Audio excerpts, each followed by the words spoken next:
తాడేపల్లిగూడెం సభను చూసి తాడేపల్లి ప్యాలెస్లో వణుకు మొదలైందన్నారు టీడీపీ నేత రాజ్ కుమార్. టీడీపీ జనసేన చేతులు కల్పించి వ్యక్తిగత ప్రయోజనాల కోసం కాదని రాష్ట్ర ప్రజలు భవిష్యత్తు కోసమేనని అన్నారు. టీడీపీ అన్న క్యాంటీన్లను తెరిచి పేదలకు 5 రూపాయలతో భోజనం పెడితే జగన్ రెడ్డి వాటిని ముయించారని మండిపడ్డారు. సీఎం జగన్ ఏం సాధించారని వైనాట్ 175 అంటున్నాడని విమర్శించారు. టీడీపీ జనసేన పొత్తు సూపర్ హిట్ అవుతుందని ధీమా వ్యక్తం చేశారు. ఈ ప్రజా ఎన్నికల్లో ఈ ప్రజా సునామీలో ఖచ్చితంగా వైసీపీ పార్టీ కానీ ఆ జెండా కానీ కనుమరుగయ్యేది ఖచ్చితంగా ఉంటుంది, జరుగుతుంది, తీరుతుంది కూడా. అదేవిధంగా మరోసారి ఆలోచన చేస్తే ఇక్కడ జాబ్ క్యాలెండర్ అని ఎలక్షన్ దగ్గర ఒక జాబ్ క్యాలెండర్ అనే స్టెప్ తీసుకొచ్చాడు. అది ఆ జాబ్ క్యాలెండర్ ఎన్నికలు ఇంకొక 40 రోజుల్లో ఉంది ఎన్నికలు, అంతే. ఇంక 10 రోజులు నోటిఫికేషన్ వస్తూ ఉంది. ఇప్పుడు 20 రోజుల క్రితం డిఎస్సీ అని చెప్పేసి నోటిఫికేషన్ ఇచ్చి ఒక నూటకు నోటిఫికేషన్ ఇచ్చి దానికి దిక్కు దివాణం లేకుండా అయిపోయింది ఆ నోటిఫికేషన్.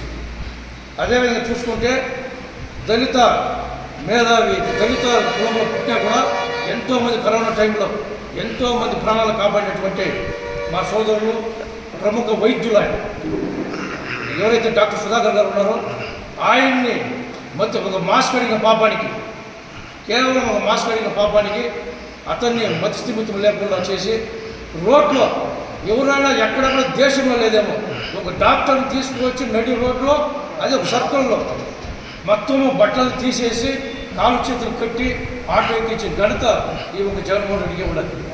అదే కాదు, వీళ్ళు చేసిన అరాచకాలు అక్రమాల గురించి మాట్లాడాలంటే ఒక్క మాటలు చెప్పాలంటే భగవద్గీత ఎంత ఉందో పుస్తకమో ఆ పుస్తకం కూడా సాలదు, దానికన్నా 4 గీతలు రాయాలి చేయండి పాపాల గురించి.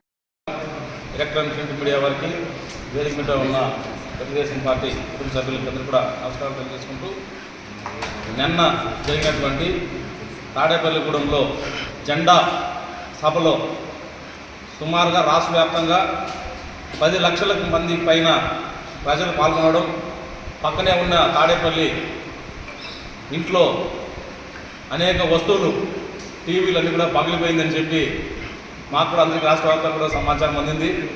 ఈరోజు జనసేన టీడీపీ పొత్తు, పవన్ కళ్యాణ్ గారు నారా చంద్రబాబు నాయుడు గారి పొత్తు ఇద్దరు కూడా సూపర్ హిట్ ఈరోజు రాష్ట్ర వ్యాప్తంగా జరుగుతూ ఉంది. ఏ ప్రజల నోటు విన్నా ఈసారి టీడీపీ జనసేన పొత్తు అభ్యర్థులు సుమారుగా 150 నుంచి 165 స్థానాల వరకు ఇద్దరు కూడా కూటమితో గెలుచుకుంటారు.